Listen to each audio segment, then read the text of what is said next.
저는 사고 현장에서 마지막 이사를 하고 있는 유품정리사 김세별입니다.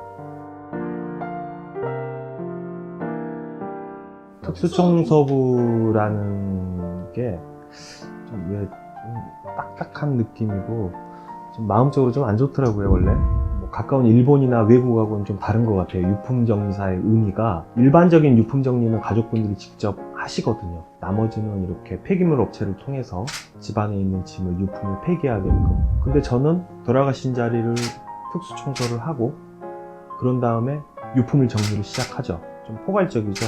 좀 범위가 좀 넓은 것 같아요. 어떻게 보면 도전이었고요. 유품 정리나 이런 특수 청소를 하는 사람이 국내에는 없었어요. 제가 1호예요. 1세대. 장례 지도사로 근무를 할 때, 근데 병원마다 좀 다르긴 한데 사고사 전문 장례식장이었어요. 근데 그때만 해도 장례 지도사가 직접 앰뷸런스를 몰고 현장에 출동을 해요. 그래서 고인을 모시고 와요. 한 번은 그 장례를 치르시고 가셨던 따님분이 계셨어요. 아버님 장례를 치르셨는데 그 현장에 제가 직접 가서 모시고 왔거든요. 근데 집에 술병이 엄청 많아요. 술을 많이 드시는 분들 특징이요. 각혈을 해요. 각혈을 나중에는. 그분들은 각혈을 자주 하다 보니까 화장실로 안 가요. 왔다 갔다 하는 것도 힘드니까. 이런 양동이나 큰 세수대야 같은 걸로 각혈을 계속해서 받아놔요. 각혈을 하시다가 어느 정도 받아놨던 그런 피들이 흐르면서 쓰러져서 돌아가신 거예요. 그렇게 장례를 치르시고 집에 돌아가셨던 따님이 다시 오셔가지고 집에 못 들어가겠대요. 집 정리를 하려고 그랬더니 도저히 못 하겠더라는 거예요. 그래서 저희한테 시신의 경험이 있는 장례지도사가 좀 도움을 주시면 어떻겠냐고 해서 도움을 드렸는데 동사무소에서 스티커 발급 받아서 장롱이나 이런 거에 붙여서 바깥으로 내놓는데 정량제 봉투랑 그런 큰 물건들을 그렇게 내놨더니 동네 분들이 그러시더라고요. 이렇게 내놓으면 사람이 어떻게 지나가냐고, 우리가 이게 어디서 나온 쓰레기인지 몰라서 그렇게 얘기하냐고, 재수없이 어떻게 지나가냐고, 귀신이라도 붙으면 재수없게. 그날 있었던 그런 기억들이나 그런 감정들을 오랫동안 기억하고 싶어서 블로그에다가 작성을 했어요. 일기처럼. 이런 식으로 해서 누가 돌아가셨던 분이 연락을 주신 거예요. 그 거동이 불편한 어머니를 아버지께서 모시고 사셨대요. 그 간병에 지친 아버지가 먼저 돌아가시고 그 어머니가 아사로 돌아가신 거예요. 못 움직이고. 그리고 이런 일을 대신 해줄 수 있는 사람을 찾는데 찾을 수가 없었대요. 이사 청소하는 업체에 연락을 했더니 그 사람들이 와서 어떻게 이런 집을 우리한테 청소를 하라고 그러냐고, 재수없이 세상에 어떻게 이런 걸 하냐고 그러면서 다 가버렸대요. 그날 또 이렇게 한번 그 도움을 드리고 나서 이게 누군가 좀 해야 될 텐데, 이런 직업이 있어야 될 텐데, 그러면서 이제 시작을 하게 된 거예요. 그게 유품정리사를. 좀 상황마다 좀 달라요. 어떤 집은 바로 그 다음날 바로 현장에 가는 경우도 있지만 공동주택 같은 경우는 바로 작업이 안 돼요. 일단 현장에 도착하면 저희가 바이러스 소독을 먼저 해요. 그 다음에 이제 목염을 하고 그 다음에 돌아가신 자리부터 청소를 하죠. 유품을 정리하기 시작하는데 버릴 것과 버리지 않을 것을 구분을 하죠. 그러면서 가족분들에게 전달해야 될 유품을 또 선정을 하고요. 제가 이 질문지에 보니까 죽음에 대한 격차가 있냐는 질문이 있더라고요. 참 되게 신선한 질문이더라고요. 물론 죽음에는 격차가 있죠. 제가 다니는 이런 죽음의 현장은 격차가 굉장히 다 낮은 곳이죠. 돌아가신 망자분이, 그러니까 고인분이 재산이 넉넉하게 있었다 그러면 그렇게 고독사로 돌아가실 일이 전혀 없죠. 저희 같은 사람들이 가서 일할 일이 없거든요. 어떤 일이 있었냐면 본인 세입자분이 돌아가셨대요. 청소 좀 해야 되겠다고 연락이 와서 유족이 나타날 텐데 왜 청소를 하세요? 그랬더니 이런 일이 있고 지금 3일이 지났는데 유족이 안 나타난대요. 거의 한 달 만에 발견되셨어요. 날씨가 장마철이었고 습하고 그러다 보니까 장마철에는요 유난히 세균들이 많다 보니까 이 마르는 게 아니고 돌아가시고 나면 현장이요 거의 물바다에 가까울 정도로 흐물흐물하게 그렇게 돼 있어요. 그러니까 쓰레바지 같은 걸로 퍼내야 될 정도로 계속 그 정도이다 보니까 냄새가 너무 심했던 거예요. 그래서 이 정도면 얼른 청소를 해야 되겠다 그래서 부지런히 이제 이렇게 청소를 하고 그러고 있는데 하필 그때 유가족들이 들이닥친 거예요. 돌아가신 분이 50대 중반, 그 당시 한 56살 정도 되신 남성분이었는데 한 25년 동안 연락이 끊긴 그런 누나들, 그 형제간들이 오셨어요. 그래서 뭐 우리 동생이 아파트도 2채가 있고 원래 젊었을 때부터 현금을 조금씩 항상 가지고 있대요, 집에. 근데 이분들이 그걸 놔둬야지 왜 그걸 치우냐고 하더라고요. 누구 맘대로 치우냐고. 그러면서 왜 우리 논에 그 모 심을 때 이렇게 여기까지 오는 노란 장화들 있어요. 그 장화를 신고 와가지고 그 노란 이렇게 장갑, 고무장갑 그거랑 다 하고 와가지고 그러더라고요. 누군데 그러시냐고 그랬더니 고인 누나래요.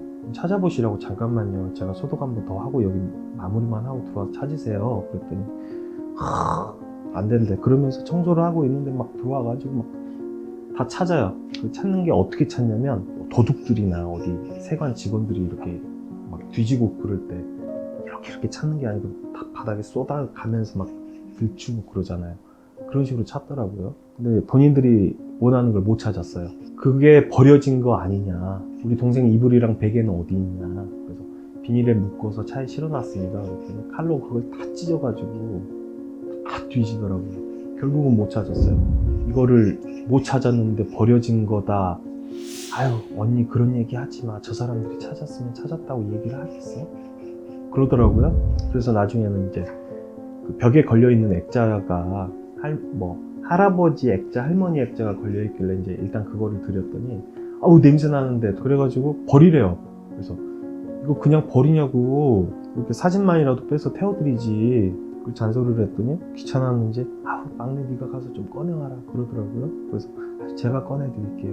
그래서 뒤에 이렇게 벌려가지고 쇠를 벌려서 나무 뚜껑을 열었더니 스티로폼 이렇게 파가지고요, 집문서 2개하고 현금 500만 원 들었더라고요, 거기에. 그래서 그걸 찾더니 얼른 가더라고요. 그래서 너무 화가 나가지고, 아니 그렇게 사람을 의심을 하고 말이야, 세상에 그러는 법이 어딨냐고, 사과라도 하고 가야지. 그냥 얼른 가시더라고요. 택시 잡았다고. 대체적으로 좋은 기억들은 크게 없어요. 많이 슬퍼하시는 분들은 많이는 못 봤어요, 사실. 솔직히.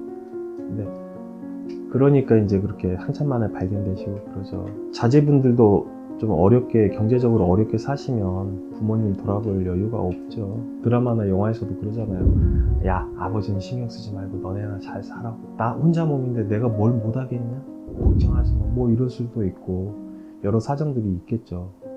그러다 보니까 많이 슬퍼하시는 경우는 크게 못 봤어요.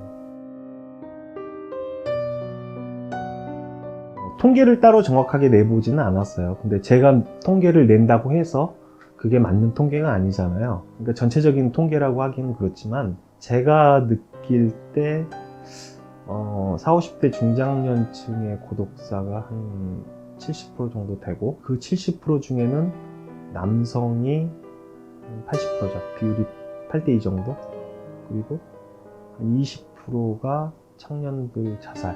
청년들은 한 20대, 30대까지, 30대 중반까지가 그렇고, 한 10%가 이제 노인 고독사죠. 제가 하고 있는 통계에서는 그렇죠. 무용고자는 거의 없어요. 한 0.001% 정도 될 거예요. 무용고자를 만드는 거죠. 시신 인수를 거부하는 거예요. 굉장히 많죠. 장례지도사 때도 많이 보고요. 이게 고독사, 사회적인 문제, 뭐 이웃 간의 단절, 가족 간의 단절, 이런 얘기들을 하는데, 이게 주변 사람들이 이렇게 혼자 사는 사람들 좀 신경을 쓰고 관심을 가져달라고들 얘기를 하잖아요. 근데 사실은요, 혼자 사시는 분들이 외부하고 단절하는 거예요. 그 사람들이 스스로 벽을 만들고 다가오지 못하게, 얼굴 한번 보고 인사를 나누려고 해도 너무 차갑고 무서우니까 사람들이 못 다가가는 거죠. 아니 그 동생분이 혼자 이렇게 사시는데 왜 지금까지 연락도 안 하시고, 몇 년 동안 이렇게 연락을 안 하셨어요? 한 13년 됐대요. 오지겠으면 연락을 안 하고 살았겠냐고. 연락 안 하고 사는 마음이 편했겠냐고. 우리 동생이 도저히 형제간들하고 어울리지도 않고 이게 아주 난리도 아니라고. 명절날 아주 얘 때문에 아주 집안 다 뒤집어 엎어버리고 아주 제사상까지 엎고 가버린 놈이라고. 맨날 술 술만 먹으면 아주 다 큰 놈이 이제 말로 이게 뭐가 안 되는데, 우리가 대화가 안 되면 싸움이 일어나는 거예요. 그죠? 나중에 지친 사람들은 싸움도 하기도 싫어. 아우, 야, 저리 가. 아우, 너랑 싸우기도 싫어. 이렇게 돼버리는 거거든요. 그러면 이게 스스로의 문제점이 많아요. 사실 산 사람을 탓하기도 그래요. 그나마 탓하는 게 이제 대상을 찾는 게 산 사람이지, 그 사람들은 노력을 안 했겠어요? 형제고 내 자식이고 우리 부모님이고 그러는데. 좀 어려운 질문이죠. 슬픈 헤어짐이 죽음인 것 같아요, 결국은. 근데 누구나 이렇게 살면서 죽음을 이렇게 염두에 두고 사는 사람들은 없어요. 내일 돌아가실 분도 오늘 죽음을 생각을 하지 않아요. 그래서 저는 건강할 때 죽음을 항상 준비를 하고 있는 것 같아요. 그래서 뭐 내가 죽으면 어떻게 되고 그러는 게 아니고, 좀 제가 이렇게 항상 현장에 다녀보고 그러면 이 가족들 간에도 단절이 참 문제더라고요. 저는 최고의 죽음이 많은 사람들이 슬퍼해주고, 그래, 좋은 사람이었어, 좋은 아버지였어 라는 그런 얘기를 들을 수 있는 죽음, 가족들 앞에서 죽을 수 있는 죽음, 그거라고 생각을 해서 저는 그런 거를 좀 준비를 하고 있어요. 사실은 같이 여행도 많이, 좋은 추억들 정말 많이 쌓으려고 노력하거든요.